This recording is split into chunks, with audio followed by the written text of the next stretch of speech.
ท่านผู้ชมตอนนี้ผมอยู่กับคุณพ่อประจวบอยู่ทะเลบ้านล้อเกวียนตำบลหนองบัวสลาอำเภอเมืองจังหวัดนครราชสีมาครับซึ่งคุณพ่อก็ได้ป่วยได้มาสักระยะหนึ่งนะครับแล้วก็ได้ใช้ผลิตภัณฑ์หรือว่าดื่มผลิตภัณฑ์ก้าวยะนางของเรานะครับก็อยากจะสอบถามคุณพ่อนะครับว่าคุณพ่อป่วยเป็นโรคอะไรครับก่อนที่จะมาดูที่ไทย เมื่อก่อนเป็นโรคลำไส้อุดตันผ่าตัดลำไส้โรคอุดตันอันนี้พอต่อมาเลือดมันออกเยอะก็ไปหาหมอบอกว่าเป็นมะเร็งลำไส้ก็เลยกินยานี่ดูกินวันแรกก็ทุเลาหน่อยพอกินวันสองเลือดก็หยุดมันมีอีกวันที่สองประมาณ2 โมงเช้าเลือดมีอาการออกอีกหน่อยต่อมาก็หยุดเลยแต่ตอนนี้เอกมันก็ยังปกติอยู่ครับและนี่ก็คือคุณติ๊บนะครับลูกสาวของคุณพ่อนะครับก็อยากให้คุณติ๊บเล่าให้ฟังนะครับว่าอาการของพ่อวันนั้นเป็นยังไงบ้างอาการของพ่อวันแรกก็คือว่าพ่อเลือดออกไม่หยุดเลือดออกเยอะพ่อไปหาหมอตั้งแต่ตอน5 ทุ่มของกลางคืนแล้วก็มีอาการเลือดออกทางก้นและก็ทางตรงหน้าท้องที่พ่อได้ตัดลำไส้ออกมาถ่ายตรงหน้าท้องออก2 ที่ก็มีเลือดคนน้องออกไปแล้วไปนอนโรงพยาบาลพอตอนเช้าพ่อได้เกิดอาการฉี่ไม่ออกพยาบาลและหมอได้ช่วยกันหมอก็บอกว่าให้ทำใจทีนี้ก็เลยเห็นพ่อเลือดออกเยอะก็รู้สึกไม่ดีว่าควรจะทำอะไรให้พ่อสักอย่างหนึ่งก็เลยนึกถึงน้ำย่านางและ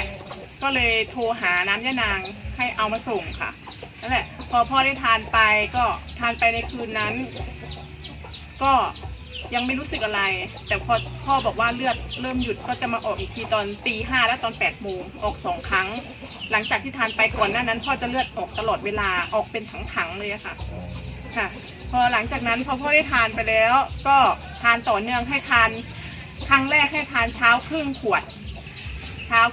ทาน3 สีค่ะสีน้ำเงินสีเขียวสีแดง3 สีแล้วก็เย็นอีกครึ่งขวดพอหลังจากทานไปได้สัก2-3 วันก็เลยเปลี่ยนเป็นให้ทาน1 ขวดตอนเช้า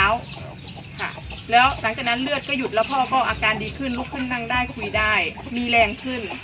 ประมาณ1 ถึง 2 วันหลังจากทานไปอาการดีขึ้นเยอะครับอยากถามว่าคุณพ่อครับวันที่หมอ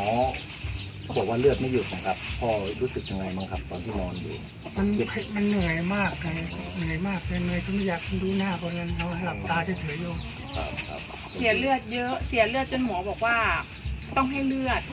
เพราะว่าพ่อเสียเลือดเยอะมากๆก็ถึงขนาดบอกว่าให้ญาติทำใจเลยใช่เพราะว่าตอนนั้นรู้สึกว่าพ่อแบบ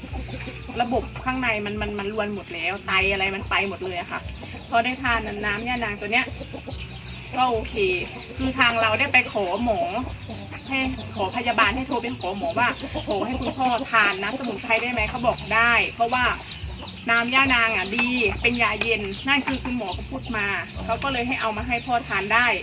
ค่ะก็เลยเอามาให้พ่อทานพอเอาให้พ่อทานปุ๊บ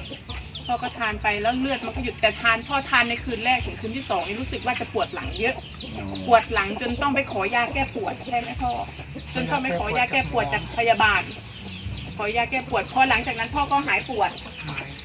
ดจนถึงทุกวันนี้ก็ไม่ปวดเลยไม่ปวดหลังจากปกติพ่อจะปวดจนนั่งและนอนไม่ได้ครับแล้วตอนนี้คุณพ่อก็สามารถที่จะเดินไปไหนมาไหนได้เดินได้ไกลหน่อยเมื่อก่อนเดินประมาณเส้นหนึ่งแบบไวๆแล้วมีอีกอันนึงคือพ่อบอกว่าวันนั้นพาพ่อไปหาหมอหลังจากออกจากโรงพยาบาลไป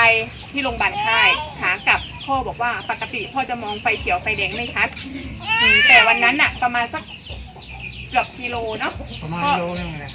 อ่ะพ่อมองไปว่าไฟเขียวเนี่ยปกติพ่อจะมองไม่ชัดแล้วคือสายตาพ่อไปหมดแล้วแต่พอหลังจากทานตัวเนี้ยพ่อบอกได้เลยว่าพ่อทานยาตัวนี้แล้วสายตาพ่อมองชัดขึ้นดีขึ้นแล้วก็อาการดีขึ้นหน้าตาสดใสขึ้นครับนี่คือสุดยอดของสมุนไพรเอนไซม์ก้าวยะนางของเรานะครับที่จะสามารถช่วย ฟื้นฟูผู้ป่วยที่เป็นโรคมะเร็งลำไส้ระยะสุดท้าย